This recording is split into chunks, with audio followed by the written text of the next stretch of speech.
Bapak Ibu disilakan duduk kembali.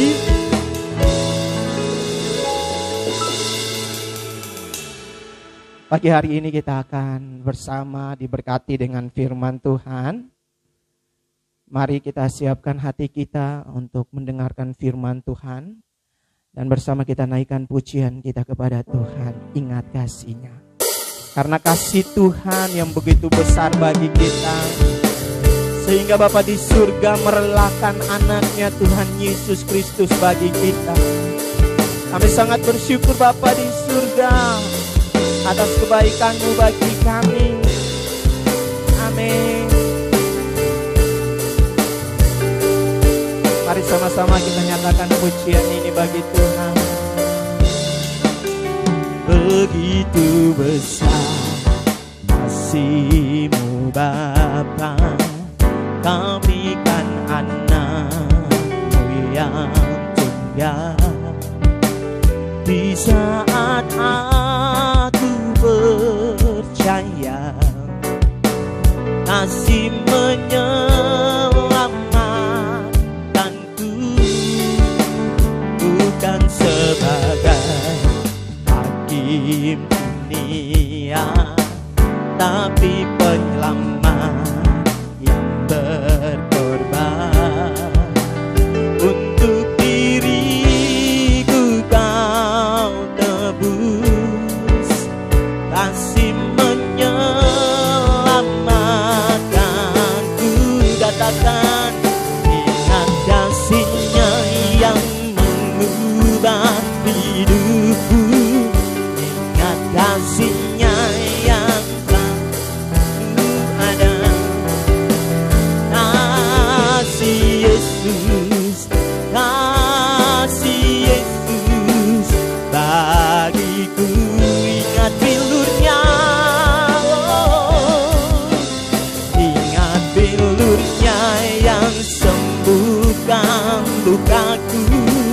Ingat salibnya yang menebus aku. Katakan, kasih Yesus, kasih Yesus bagiku.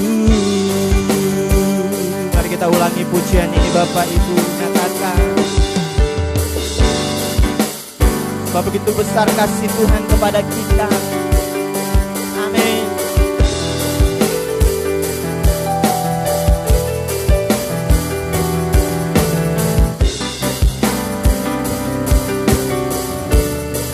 Mari bersama nyatakan pujian ini. Begitu besar kasih-Mu Bapa, begitu besar kasih-Mu Bapa, Kau berikan anak-Mu yang tunggal. Di saat aku percaya kasih menyelamatkanku, bukan sebagai hakim dunia, tapi penyelamat yang berkorban. Untuk diriku Kau tebus, kasih menyelamatkanku. Ingat kasih-Nya yang mengubah hidupku. Ingat kasih-Nya yang selalu ada. Katakan, kasih Yesus, kasih Yesus bagiku. Ingat bilurnya, ingat bilurnya yang sembuhkan lukaku. Ingat salibnya yang menebus aku. Kasih Yesus, kasih Yesus bagiku. Sekali lagi, ingat kasih-Nya, ingat kasih-Nya yang mengubah hidupku. Ingat kasih-Nya yang selalu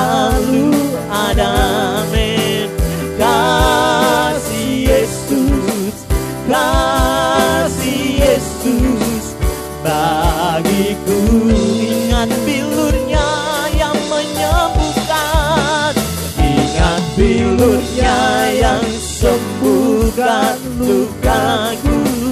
Ingat salibnya yang menebus aku. Kasih Yesus, kasih Yesus, kasih Yesus, kasih Yesus, kasih, sekali lagi, kasih Yesus, kasih Yesus bagiku.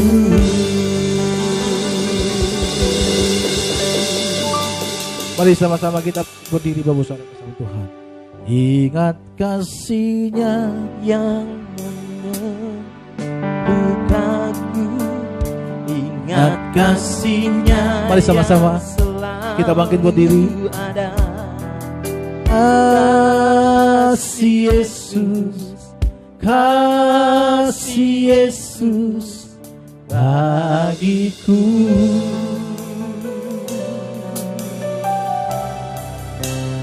Ingat kasih-Nya yang sembuhkan lukaku.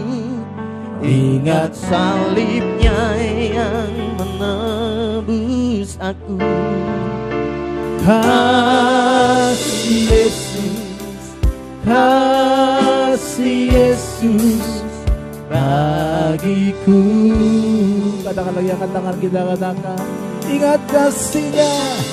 Ingat kasih-Nya yang mengubah hidupku.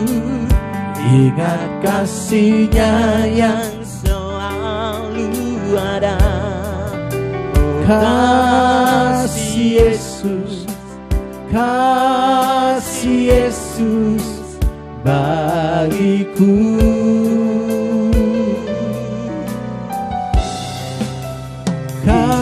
Kasih-Nya yang sembuhkan lukaku. Ingat salibnya yang menebus aku. Kasih Yesus, kasih Yesus bagiku.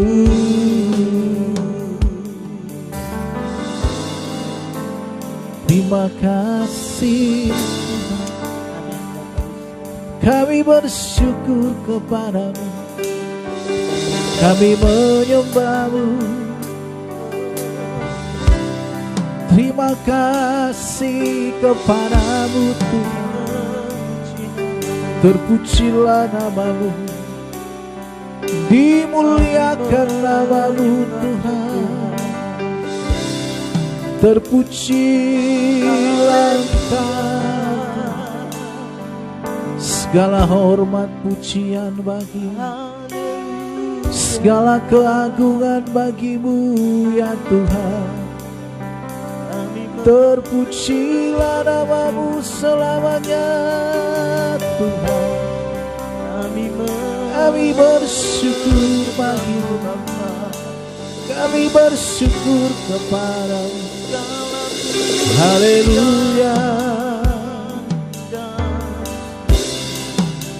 haleluya. Kau Allah yang kudus, Kau Allah yang kudus, di tata suci-Mu kami menyembah. Nama-Mu disanjung, kuasa-Mu nyata sempurna. Kami puja Engkau Raja mulia. Angkat tangan kita, katakan lagi sama-sama. Kau Allah yang kudus, Kau Allah yang kudus,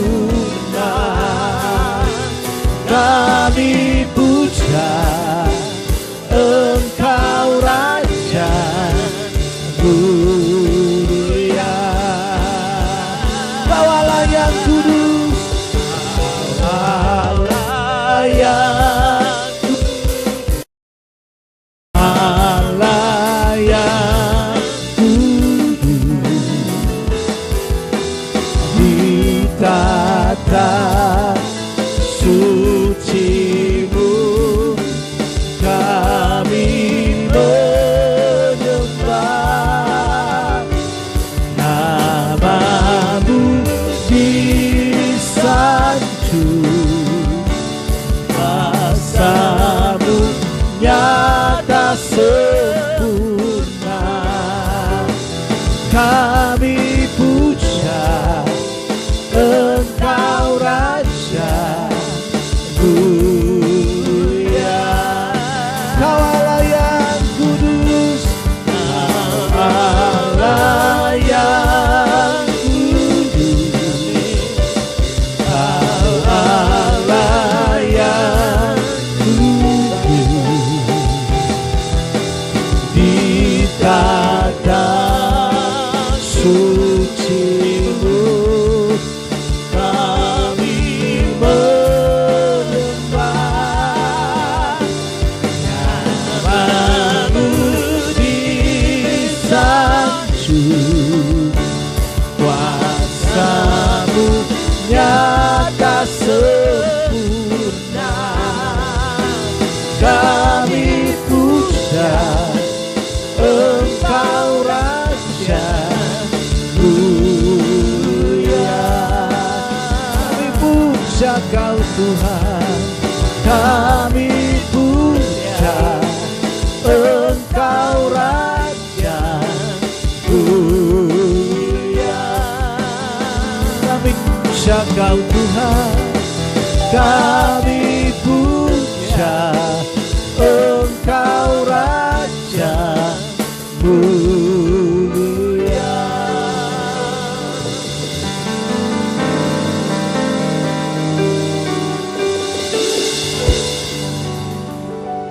Kami bersyukur hanya bagi-Mu, kami menyembah-Mu Tuhan, kami mengagungkan nama-Mu yang kudus dan mulia. Kalau pagi ini kembali kami datang di hadapan-Mu dengan membawa segala korban syukur kami. Kami berterima kasih kalau Tuhan sungguh baik dan kami. Engkau melawat kami pada pagi ini. Dan juga sebentar kami mau mendengarkan firman-Mu. Bila Tuhan mengurapi hamba-Mu, dan biarlah setiap kata kalimat yang hamba sampaikan isi hati Tuhan kepada jemaat. Terpujilah nama-Mu Tuhan, di dalam nama Tuhan Yesus Kristus. Kami mau siapkan hati kami untuk kami sambut firman-Mu. Haleluya. Sama-sama kita katakan amin. Ya, silakan dulu kembali bersama Tuhan. Shalom. Ya, puji nama Tuhan, bersama Tuhan.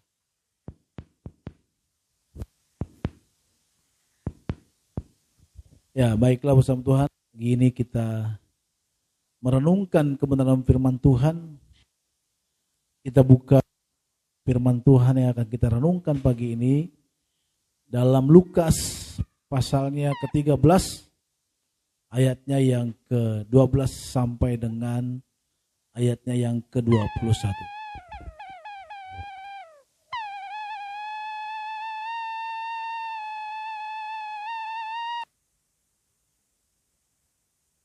Mari kita buka sama-sama. Semua di sana, Lukas pasalnya yang ke-13, ayatnya yang ke-12 sampai dengan ke-21. Ya, mari sama-sama kita baca bersama Tuhan. Lukas 12 ayatnya pasal 12, Lukas 12 ayatnya 13 sampai dengan 21. Sama-sama kita baca 1 2 3 ya. Seorang dari orang banyak itu berkata kepada Yesus, "Guru, katakanlah kepada saudaraku supaya berbagi warisan dengan aku." Baca 14.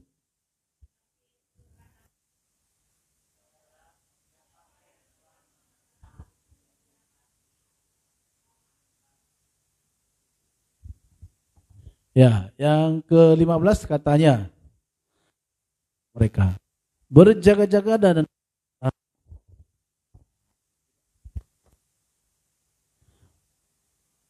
kata lagi berjaga-jaga dan waspadalah terhadap apa dikatakan di sana segala ketamakan, sebab walaupun seorang berlimpah hartanya, hidupnya tidaklah tergantung pada kekayaan itu. Kemudian Bapak Tuhan baca lagi.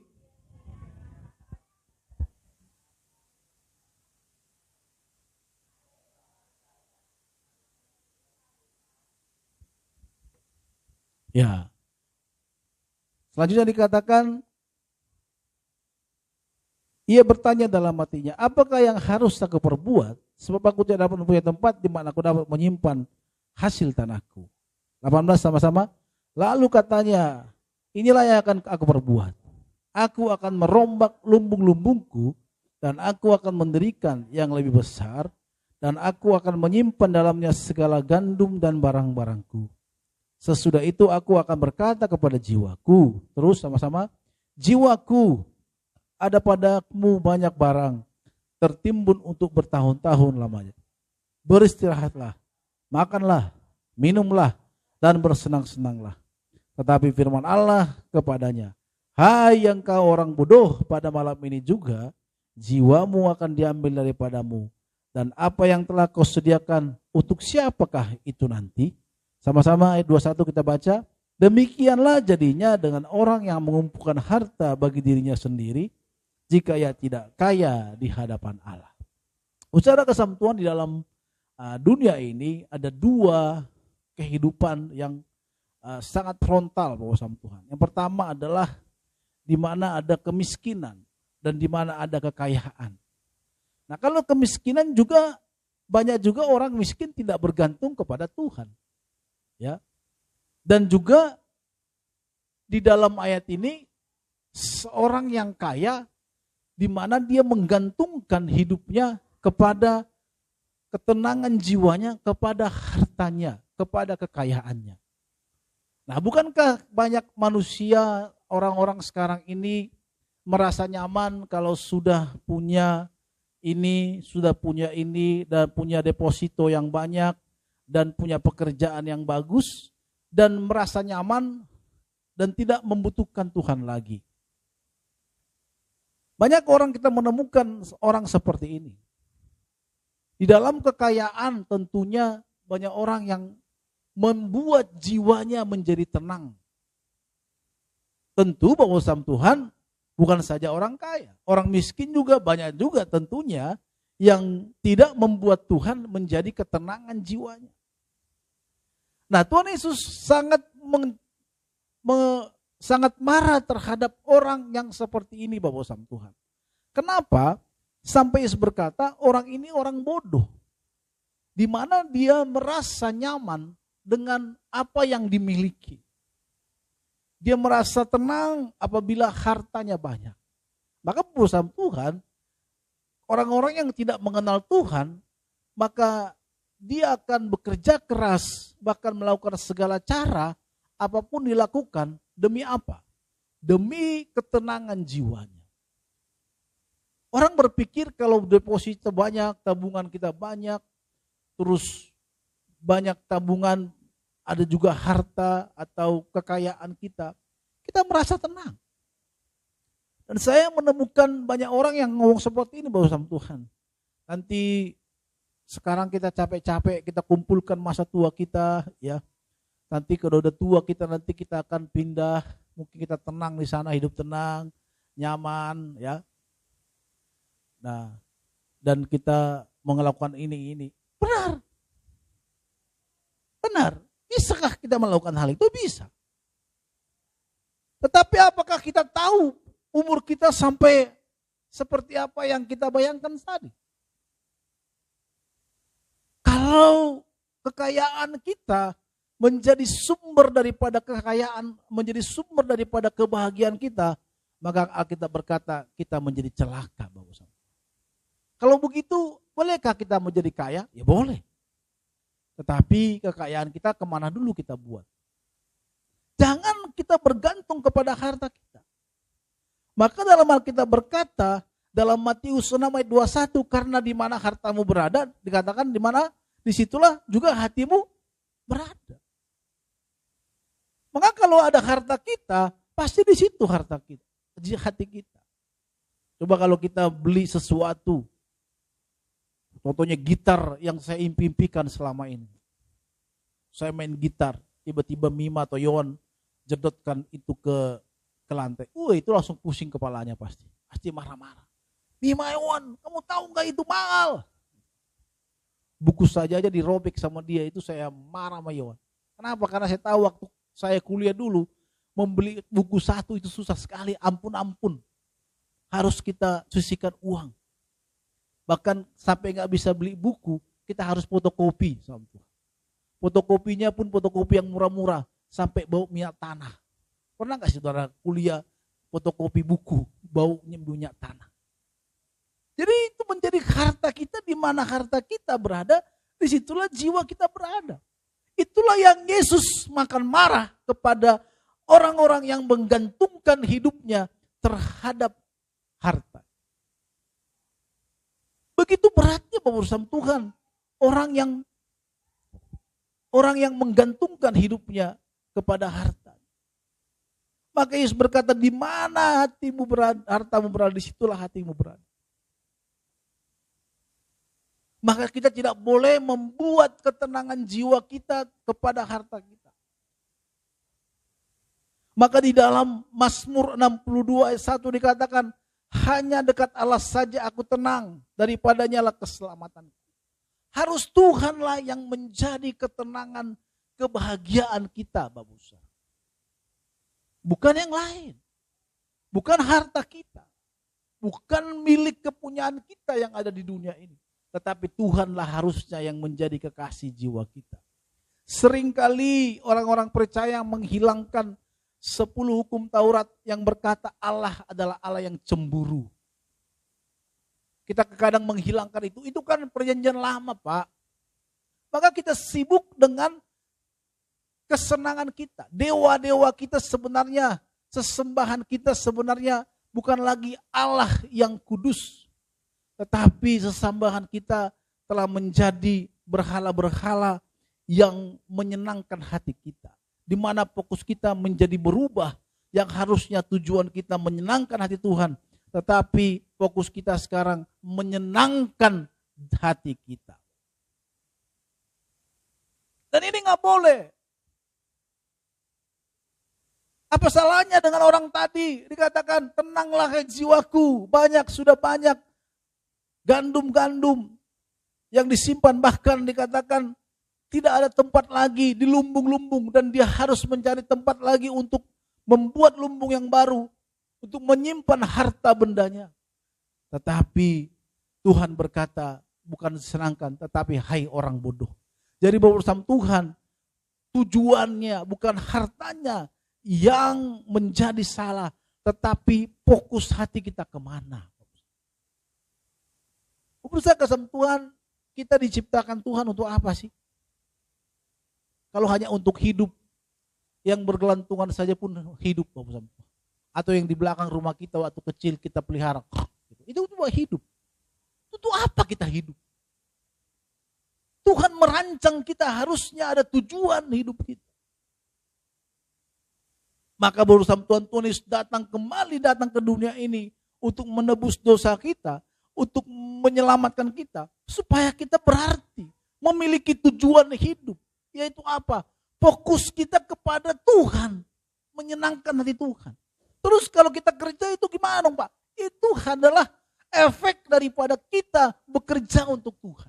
Maka saya tidak setuju kalau kita juga pelayanan terus sehingga kita lupa bekerja. Pelayanan terus sehingga kita lupa mengurus keluarga kita. Pelayanan terus sehingga kita lupa terhadap tugas kita, tanggung jawab kita sebagai orang tua, sebagai anak, sebagai apapun mungkin yang menjadi tugas kita. Itu kita gantikan kepada pelayanan Tuhan. Itu juga salah. Justru kita menyembah Tuhan, fokus kita kepada Tuhan.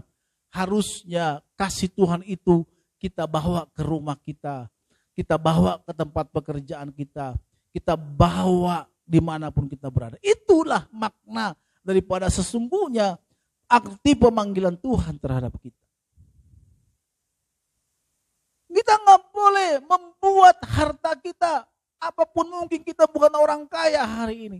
Tetapi kita tidak boleh membuat kebahagiaan kita, pekerjaan kita, membuat kebahagiaan kita apa?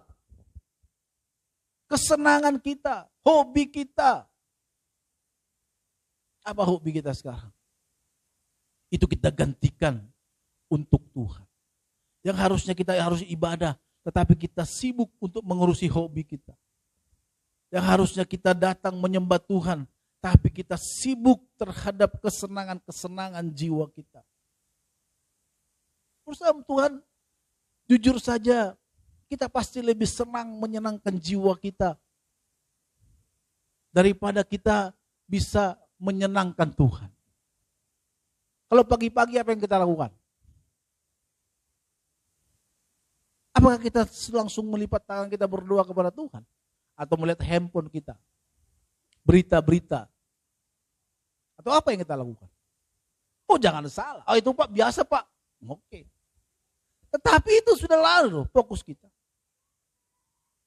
Kalau kita orang percaya harusnya yang kita lakukan adalah datang kepada Tuhan. Kenapa? Karena kita ini ditebus oleh darah Yesus. Yang dulunya kita orang yang tidak benar, orang yang rusak, yang hancur. Tetapi sekarang Kristus mengubahkan hidup kita. Seperti tadi, ingat kasih-Nya. Sehingga kita harus telah menjadi milik Kristus. Kalau kita telah menjadi milik Kristus, maka fokus kita adalah kepada Tuhan. Yang kita harus mengabdikan hidup kita kepadanya. Maka harus ketenangan kita harus Tuhan. Bukan hal-hal yang ada di dunia ini. Maka dikatakan dalam Mazmur tadi, hanya dekat Allah saja hatiku tenang. Daripadanya lah keselamatan. Bersama Tuhan dalam Ayub 31, coba kita buka sama-sama bersama Tuhan. Dalam Ayub 31 ayat 24 sampai 31. Ayub 31.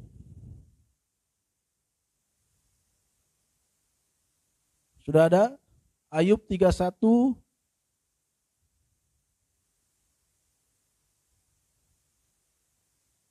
Ayat 24. Coba kita baca. 1, 2, 3. Aku baca, saya baca saja. Bersama Tuhan lihat di handphonenya atau di screen. Jikalau aku menaruh kepercayaan kepada emas dan berkata kepada kencana, engkau kepercayaanku. Jikalau aku bersuka cita karena kekayaanku besar dan karena tanganku memperoleh harta benda yang melimpah-limpah, jikalau aku pernah memandang matahari ketika ia bersinar dan bulan yang beredar dengan indahnya, sehingga diam-diam hatiku terpikat dan menyampaikan ucapan tangan kepadanya, maka hal itu menjadi kejahatan yang patut dihukum oleh hakim, karena Allah yang di atas telah kuingkari.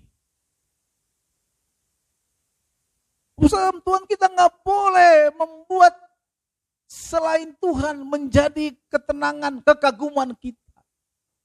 Harus Tuhan menjadi kaguman kita. Maka orang percaya bahwa sama Tuhan ada nggak ada hartanya, banyak duitnya, nggak ada duitnya, nggak menjadi pengaruh. Harusnya santai aja. Sama Tuhan hidup ini nggak boleh kita menjadi bahagia karena harta kita. Kalau kita udah punya rumah, maka kita bahagia, happy.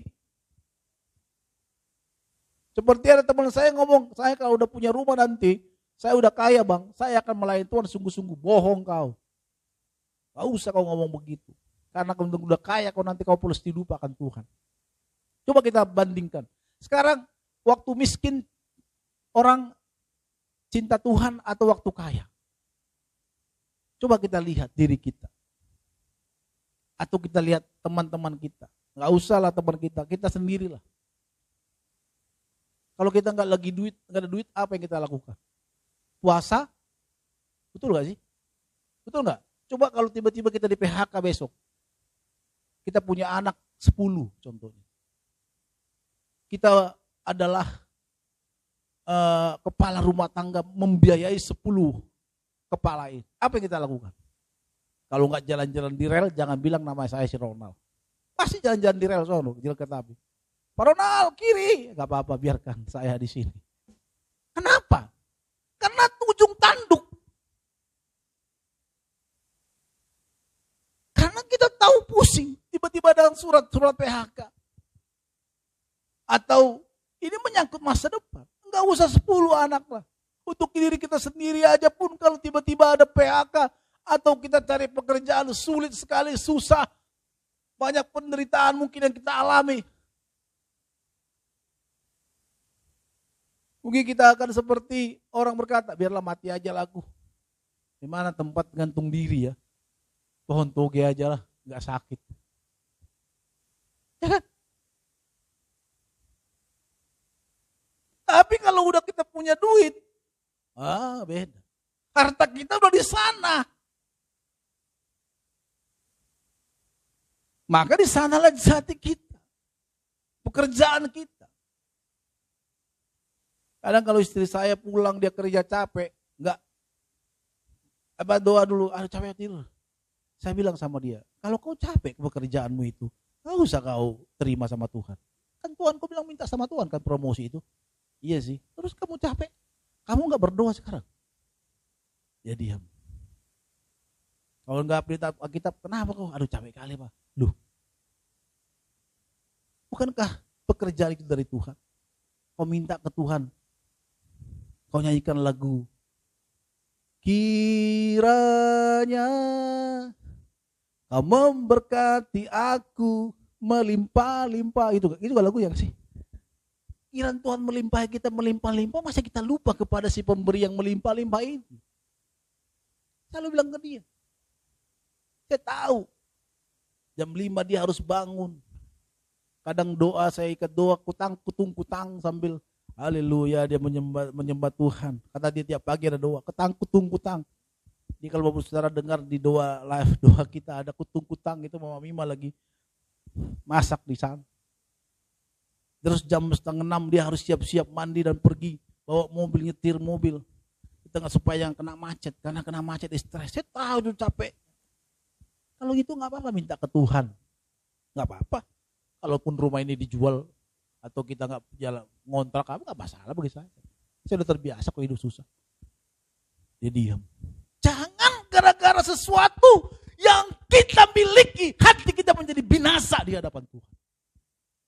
Jangan karena itu sehingga hubungan kita dengan Tuhan tidak pernah ada lagi. Jangan karena apa yang sudah kita miliki. Kita bilang capek kerja. Orang di kolong jembatan pun mereka bisa hidup kok. Jangan menjadi itu menjadi alasan kita. Menjadi tidak datang menghadap kepada Tuhan. Si pemberi berkat itu.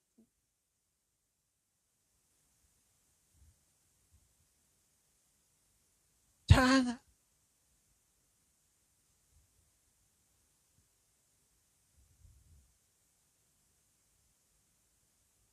Dan selanjutnya dikatakan bersama Tuhan.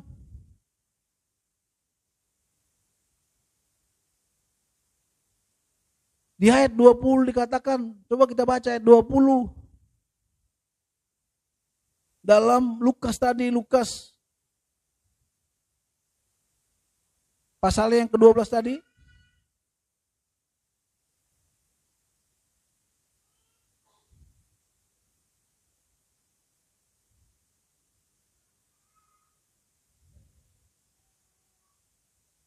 Yesus mengatakan, sesudah itu aku berkata kepada jiwaku ada padamu banyak barang timbul untuk bertahun-tahun lamanya.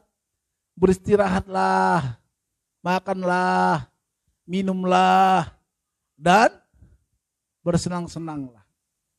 Apa kata firman Tuhan bersama Tuhan di dalam Yakobus 4 ayat 13 sampai 14 dikatakan, jadi sekarang hai kamu berkata hari ini atau besok kami berangkat ke kota Anu. Dan di sana kami akan tinggal setahun dan berdagang serta mendapatkan uang. Sedang kamu tidak tahu apa yang akan terjadi besok, apakah artinya hidupmu? Hidup ini sama seperti uap, sebentar saja kehilangan lalu lenyap. kita merancangkan sesuatu, boleh Bapak sama Tuhan, sangat boleh. Tetapi jangan lupa, rancangan kita sesuatu itu harus melibatkan Tuhan. Jangan menjadi melupakan Tuhan di dalam hidup kita. Mungkin kita berkata, aku akan seperti teman-teman saya yang bilang tadi, ini masa tua aku akan cari, sekarang saya kerja keras. Hari Minggu pun kerja keras.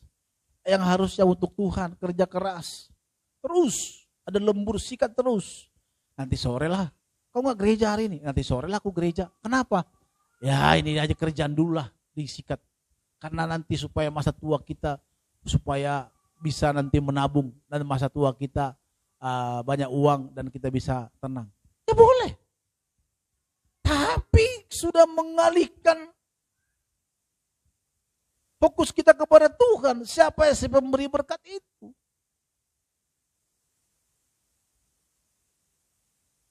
Saudara kasih Tuhan, jangan berkata gini, aduh aku masih muda Pak, aku mau hidupku tenang aja dulu. Pokoknya kemana?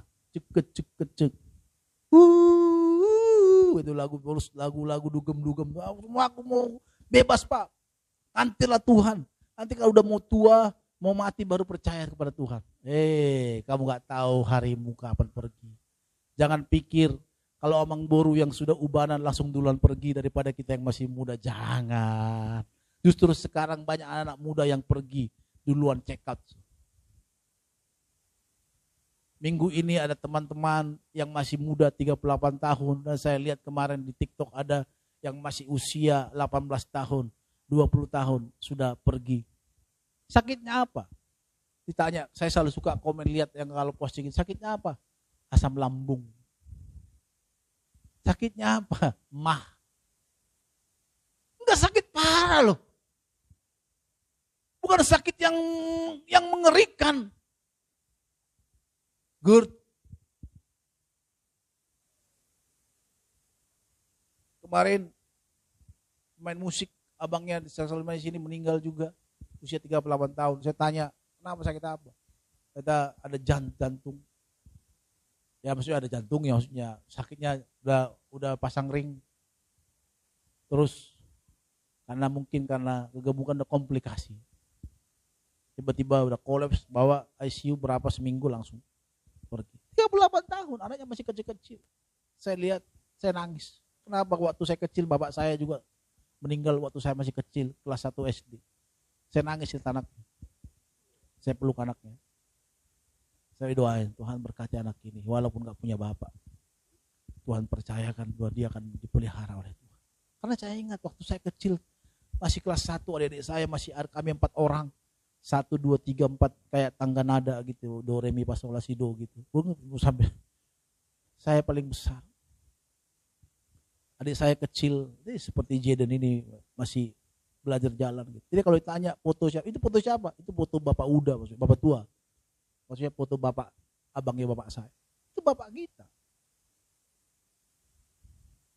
Sekarang kalau kata orang-orang netizen, sekarang nyawa itu enggak pandang bulu. Kalau katanya hari kematian itu enggak pandang bulu. Hari ini aku tahu nanti masa tua 78 tahun aku mati supaya aku tidak menderita. Enggak ada. Iya kita rancangkan tapi enggak tahu kita. Entah malam, besok. Maka kita harus mempersiapkan hidup kita. Benar kata firman Tuhan tadi. Kalau kita berkata, hartaku sudah banyak. Aku tinggal tenang, tinggal menikmati. Pekerjaanku sudah bagus. Jangan pernah menggantungkan hidup kita terhadap itu. Karena ketenangan jiwa kita harus terhadap Tuhan. Yang memelihara kehidupan kita. Gak ada yang katakan amin. Amin. Harus Tuhan yang menjadi penggantungan hidup kita. Kalau kita sudah menggantungkan, aku kerja keras. Supaya apa? Supaya aku kerja keras. Supaya aku bisa menikmati masa tuaku. Supaya hidupku tenang, nyaman. Kalau punya rumah yang bagus, punya mobil yang bagus, wah aku tenang jiwaku. Enggak jaminan, Pak Ustaz. Enggak jamin.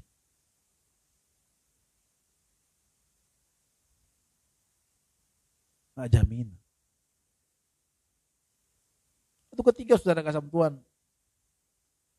Waktu berapa tahun lalu ya, ada Facebook ya. 10 tahun lalu nggak salah. Di luar negeri itu mobil-mobil keyless itu udah biasa. Jadi dia dari apartemen atas di starter mobilnya bunyi hidup. Jadi saya gini waktu itu, Tuhan pengen dong Tuhan punya mobil kayak gitu. Dan puji Tuhan, Tuhan kasih mobil itu walaupun mobil kantor ya, tapi kita bisa menikmati. Tapi nggak ada kebahagiaan apa-apa di sana. Biasa aja. Justru kalau saya nggak datang kepada Tuhan menyembah Tuhan, nah itu menjadi hilang kebahagiaan, uring-uringan. Kalau pagi nggak doa tuh uring-uringan tuh. Jangan sedikit disenggol di jalan, oh langsung naik tanduknya. Tahu, kau pikirnya, ya kan? Apalagi kalau naik motor suka, apalagi sekarang otot berotot kan, agak sedikit buka gitu kan. Kau tahu kau? Nggak, bukan itu ketenangan. Kadang saya kalau jalan gitu udah malas gitu. Oh ya bilang di samping, ingat loh, mobil bagus-bagus, mobilnya kayak mobil angkot kau. Iya juga. Tapi kan nggak ketenangan itu. Membuat kita bukan itu menjadi ketenangan. Tetapi kalau kita menyembah Tuhan, mengutamakan Tuhan, maka dalam Mazmur tadi katakan, hanya dekat Allah saja rasa tenang hati. Di dalam Mazmur 37 ayat 5 dikatakan, serahkanlah hidupmu kepada Tuhan dan percaya kepadanya dan Ia akan bertindak. Jadi urusan Tuhan, perlu sekali kita menaruh kepercayaan kita kepada Tuhan. Bukan kepercayaan kita kepada harta kita, ketenangan jiwa kita terhadap keadaan kondisi kita, terhadap teman kita. Banyakkah kita yang mengatakan seperti itu? Ya. Maka pada orang-orang yang menaruh kepercayaannya kepada harta, kepada miliknya yang bisa menghidupinya, pekerjaannya. Maka kalau itu bermasalah, dia akan menjadi goncang imannya. Dan dia mulai menyala-nyalakan Tuhan. Kok aku udah melayani Tuhan, tapi aku begini. Tuhan bilang, emang kapan kau melayani Tuhan, tapi hatimu sebenarnya jauh dari saya. Tapi orang-orang yang mengasihi Tuhan, mau di PHK, mau diam aja deh, santai aja. Kenapa? Karena dia tahu ini dari Tuhan. Mau dia besok gak tahu makan apa, dia tahu Tuhan memelihara hidupku. Bahkan dia kata, kalau aku pun mati masuk surga ini. Tapi saya tahu gak pernah kok ada orang yang tidak makan. Orang-orang yang tidak percaya Tuhan aja bisa makan kok. Masa aku gak bisa makan? Selama aku masih kuat, aku pasti dipernah Tuhan. Itulah orang percaya. Tapi kalau orang enggak percaya, yang mengandalkan, menaruh harapannya kepada pekerjaan, kepada hartanya, kepada yang membuat jiwanya tenang, digoncang dikit pasti stres. Kita pernah di Batam, tinggal di Batam, dan waktu itu kita melayani yang diberikan oleh seorang gerejanya. Dan beliau waktu itu dalam keadaan susah, sehingga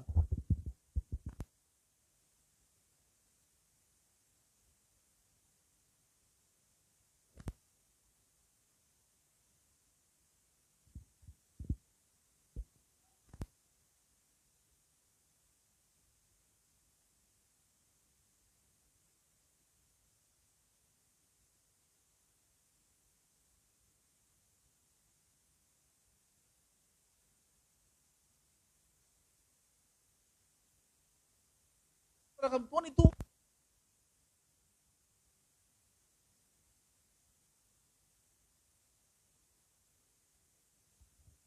banyak orang-orang yang kaya raya yang menaruh harapannya kepada hartanya, kepada kekayaannya, pada saat tergoncang. Kita nggak tahu sekarang ini kan banyak goncangan. Orang kita bisa lihat kok yang kaya raya, tiba-tiba bangkrut. Nggak ada yang tidak mungkin sekarang. Bahkan tapi yang miskin-miskin pun bisa jadi kaya. Sekarang itu zamannya zaman teknologi, sekarang itu bisa berubah total. Bahkan orang yang sulit.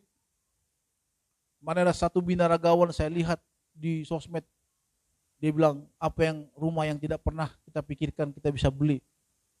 Sekarang dia beli rumah yang bagus. Yang semua masuk dalam rumahnya serba security. Padahal kemarin dia tinggal di ganggang. Tapi sekarang tinggal. Tapi ada juga orang yang dari rumah yang punya security tiba-tiba tinggal di ganggang. Nah ini, kalau nggak mempercayai Tuhan dalam hidupnya, nggak bisa jalan-jalan di rel ini.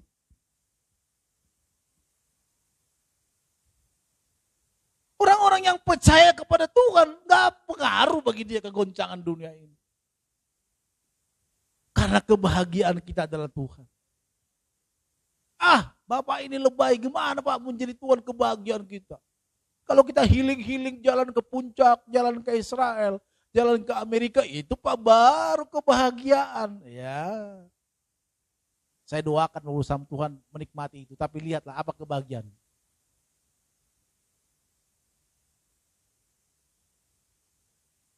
Tuhan, sebenarnya setelah saya menikah baru bisa jalan-jalan.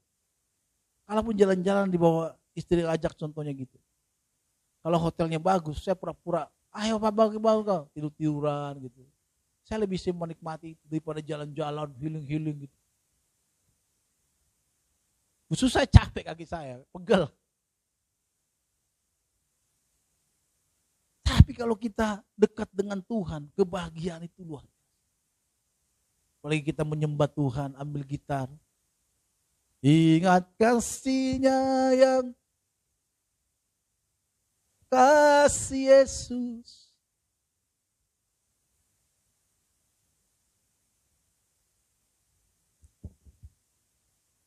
Kebahagiaan kita harus kita taruh, jangan kepada harta-harta benda kita. Maka Mazmur, di dalam Mazmur 40 tempat dikatakan seperti ini. Berbahagialah orang yang menaruh percayanya pada Tuhan. Yang tidak berpaling kepada orang-orang yang angkuh. Atau kepada orang-orang yang telah menyimpang kepada pembohong. Perempuan yang berpaling, orang yang mempercayakan hidup kepada Tuhan, ada kebahagiaan. Di dalam kata bahasa Yunaninya memakai kata makarios. Kebahagiaan itu nggak bisa kita dapatkan dari hal-hal luar daripada kehendak daripada dunia ini. Kebahagiaan itu mungkin bisa diberikan oleh Tuhan, tapi itu hanya sesaat. Tapi kebahagiaan, ketenangan, nggak mungkin pemazmur bisa berkata hanya dekat Allah saja rasa tenang hatiku. Kalau dia tidak mengalaminya. Puasa Tuhan, pemazmur itu menuliskan semua. Pemazmur itu menuliskan tentu apa yang dialami oleh mereka. Karena ini adalah pengalaman-pengalaman hidup yang ditulis, diubah menjadi lagu, dinyanyikan di bait-bait Allah pada sama seperti sekarang lagu-lagu sekarang yang kita nyanyikan. Kebanyakan lagu-lagu sekarang, lagu rohani khususnya adalah pengalaman-pengalaman hidup yang diciptakan oleh penciptanya. Sama seperti ada satu lagu, janjimu seperti fajar pagi hari yang tiada pernah terlambat berubah. Waktu itu dia punya masalah yang berat. Bahkan dikatakan, saya dengar ceritanya, bahkan istrinya pun meninggalkan dia. Dia main musik suatu gereja karena bangkrut sampai istrinya pun meninggalkan dia. Makanya lagu itu diciptakan oleh dia. Dan dinyanyikan oleh Frankie Shombing kalau nggak salah. Nah itu kaset waktu RBT masih zaman RBT meledak. Maksudnya meledak bukan kena bom gitu. Tapi penjualannya sangat besar. Itu pengalaman-pengalaman hidup. Maka kita dalam hidup ini bersama Tuhan harus ada pengalaman-pengalaman yang bisa kita ngomongin ke orang. Ikut Tuhan itu harus kita ceritakan selalu dengan pengalaman kita yang gak biasa-biasa.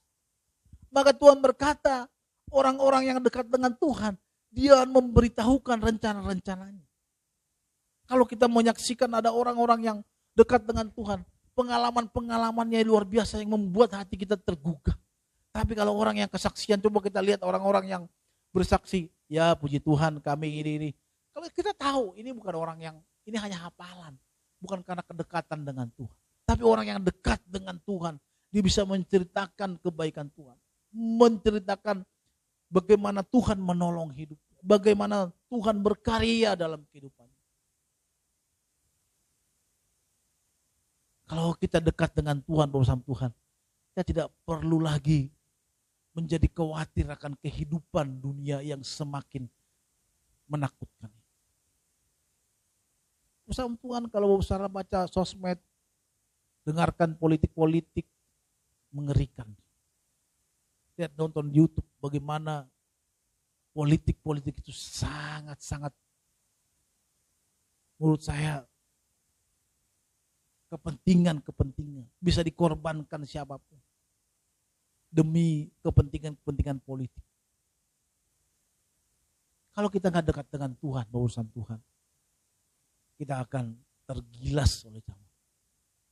Jangan mau ngikutin keadaan zaman, tapi kita datang kepada Tuhan dan biarlah Tuhan yang menuntun kehidupan kita. Jangan percayakan hidup kita kepada harta. Harta itu tidak, dunia ini tidak akan habis-habis. Terus. Kita punya mobil, pingin tambah lagi. Kita punya rumah, pingin nambah lagi. Kita punya duit, pingin nambah lagi. Supaya apa? Supaya tenang. Gak ada tenang-tenangnya malah. Orang banyak duitnya bukan tenang, malah kerja terus. Pagi kerja, siang kerja terus. Udah banyak uangnya, terus kerja.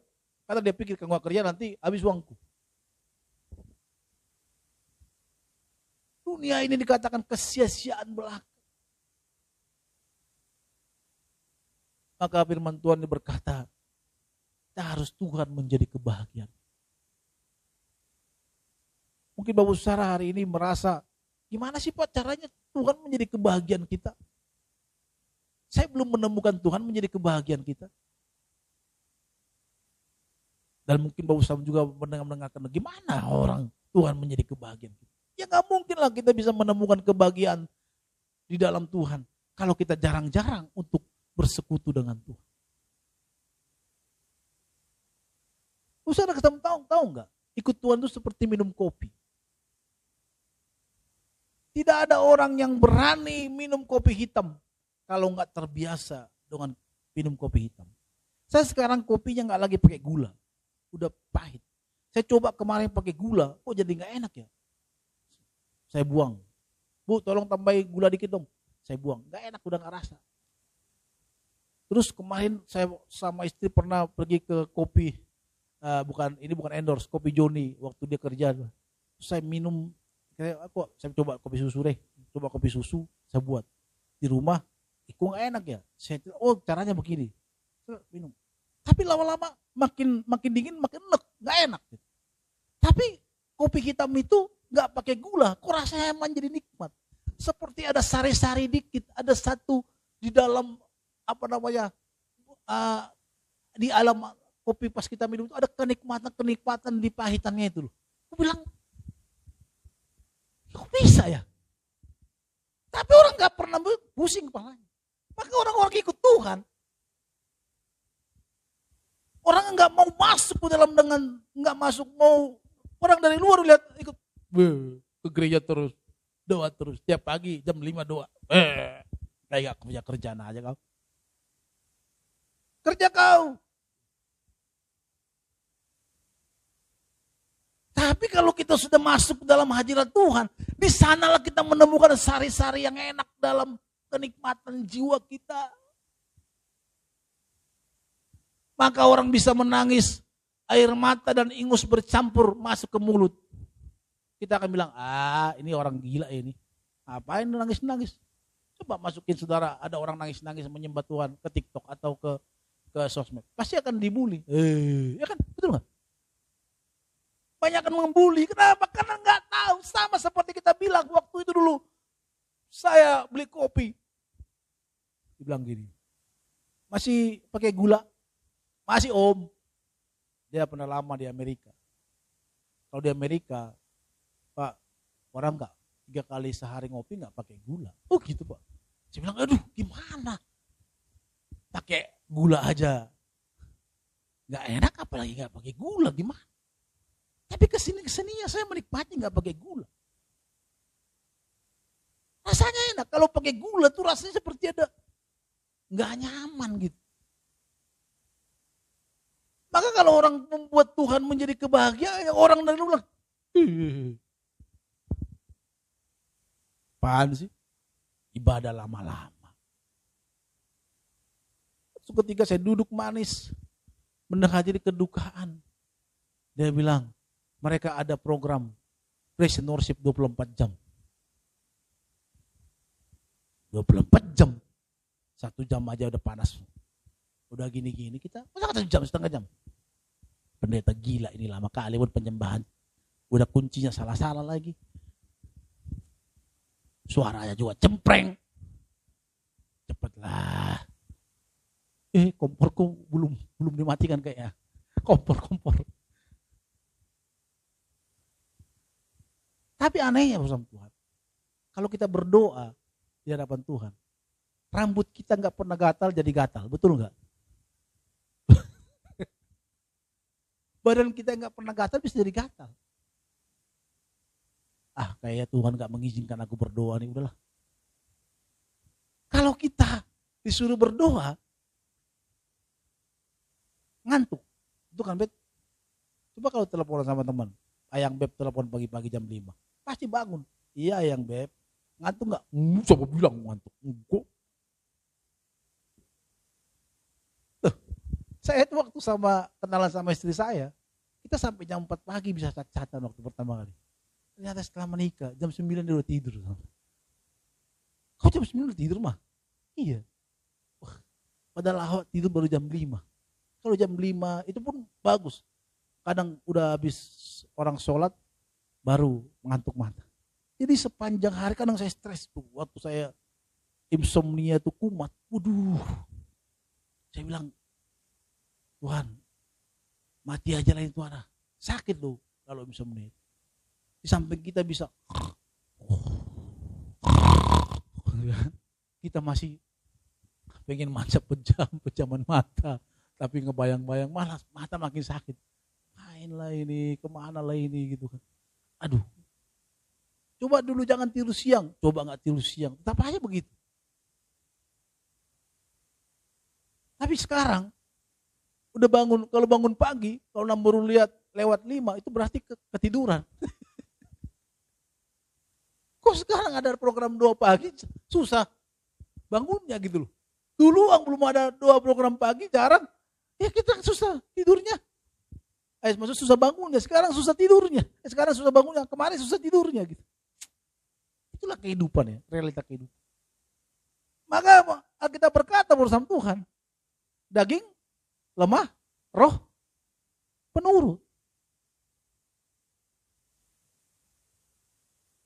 Inilah yang menjadi pergumulan kita.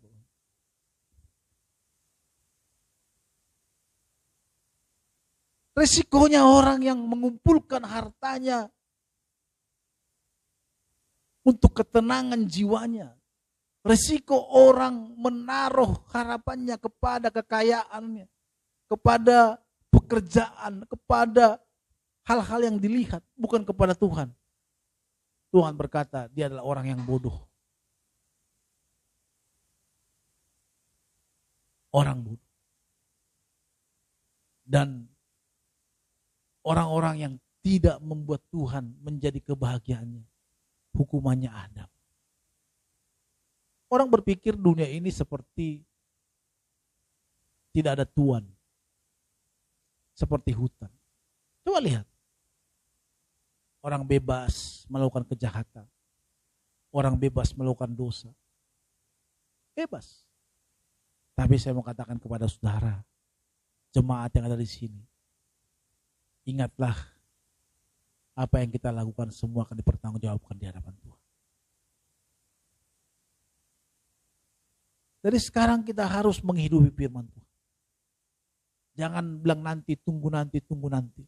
Makin tua kita makin gak susah kita mengenal Tuhan. Saya sudah menemukan orang-orang yang semakin tua, semakin malah gak mencintai Tuhan.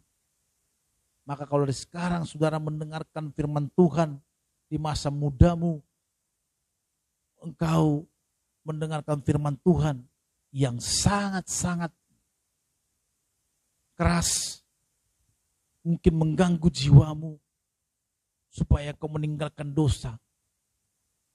Nikmatilah itu, terima, belajar untuk hidup benar. Karena nanti suatu saat nanti tidak ada kesempatan lagi. Kita nggak tahu kapan, tapi dunia ini kita lihat tanda-tanda itu makin nyata. Jangan pernah berharap kepada dunia, tapi berharaplah kepada Tuhan. Berharaplah ketenangan jiwa kita kepada Tuhan. Kalau gitu dong Pak, kalau kita menjadi Tuhan terus jadi miskin dong kita Pak. Tidak ada. Tapi lihat negara-negara yang cinta Tuhan, apakah mereka miskin? Contohnya Amerika. Amerika itu coba di dolarnya apa? Ada tulisan apa? Biasa berarti kita sering membaca, memegang rupiah ya, susah apanya. Tapi itu dibangun, negara itu dibangun adalah orang-orang yang mencintai Tuhan. Saya pernah baca di satu artikel, mereka rapat senat, mereka berdoa dulu kepada Tuhan. Jadi orang-orang yang mencintai Tuhan jangan bilang, waduh kalau kita mengabdi kepada Tuhan, sungguh-sungguh hidup benar, hidup kudus, nanti hidup saya jadi miskin. Itu zaman dulu ajarannya. Kalau sekarang saya percaya orang-orang yang mencintai Tuhan itu, tapi bukan tujuan kita. Orang-orang yang kalau kita sungguh-sungguh di hadapan Tuhan, firman Tuhan berkata, kita akan juga panjang umur. Dan kedua dikatakan, kekayaan juga akan menghampiri kita. Bukan mencari loh.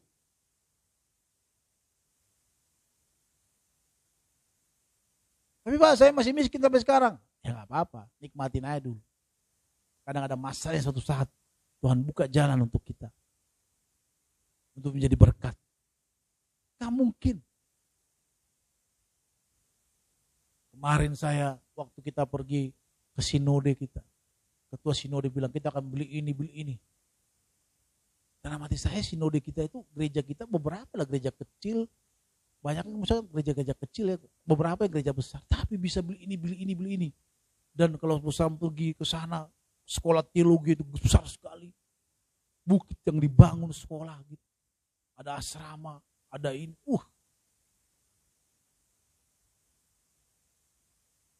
Melimpah. Maka firman Tuhan berkata berkat melimpah bagi orang-orang yang mengasihi Tuhan. Cuma kan masalahnya kita ini adalah apa? Kalau sudah melimpah, udah fokus kita kepada harta itu. Malah kita melupakan hal-hal yang Tuhan sudah taruhkan kepada kita. Malah kita lupa. Maka ada istilah-istilah sekarang, kacang lupa kepada kulitnya. Kita lebih senang kepada berkat-berkat Tuhan ini. Kepada si pemberi yang memberi berkat itu. Coba sekarang. Kalau kita nggak cinta, makin cinta kepada Tuhan. Kita adalah orang-orang yang tidak tahu berterima kasih. Mungkin dulu hidup kita susah, sulit, segala macam. Tapi setelah Tuhan berkati kita, kita malah jauh dari itu. Itu pelanggaran di dalam Tuhan.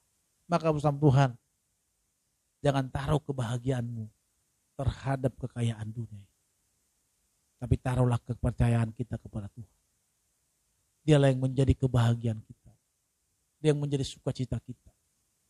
Dia yang menjadi, ada gak ada duit kita, ada gak ada harta kita. Rumah kita masih ngontrak. Kita masih naik Jaklinggo. Atau kita masih naik busway. Jangan bandingkan dengan orang lain. Udah, kalau dia bahagia dong dia kalau naik mobil. Gak kena hujan. Siapa bilang? Kadang enak juga naik kena hujan. Kadang naik motor. Kalau kena hujan itu ya.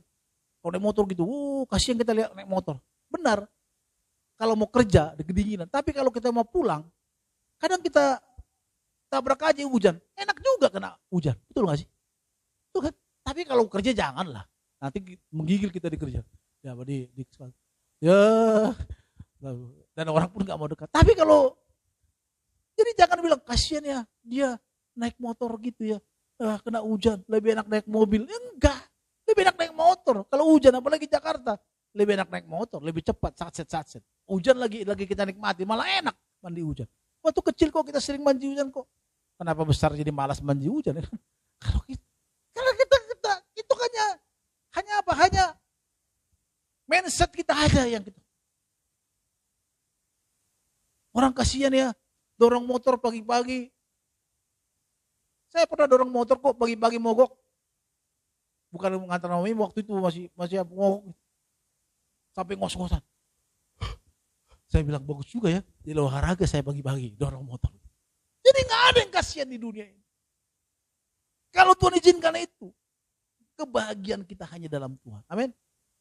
Jadi ada pun nanti suatu saat Tuhan kasih kita harta yang melimpah, berkat yang baik, banyak. Kita tidak jumawa, tetap santai. Disantai kawan. Ela gitu kan masih itu bahasanya siapa? Kayak si Oga kayak itu.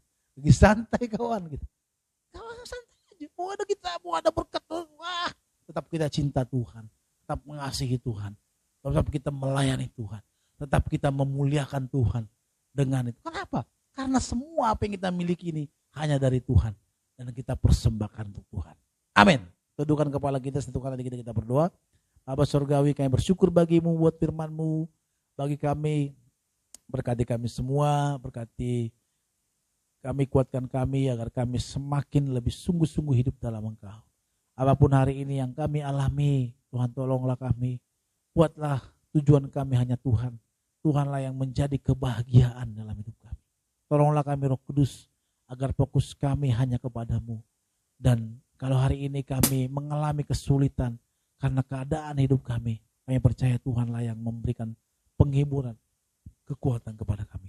Terpuji nama Tuhan, dalam nama Tuhan Yesus. Dan sebagai rasa syukur kami Tuhan, kami ingin memberi persembahan yang terbaik buat Tuhan. Kuduskan, sucikan persembahan kami, agar setiap persembahan yang kami berikan ini dapat kami pergunakan untuk lancar bekerja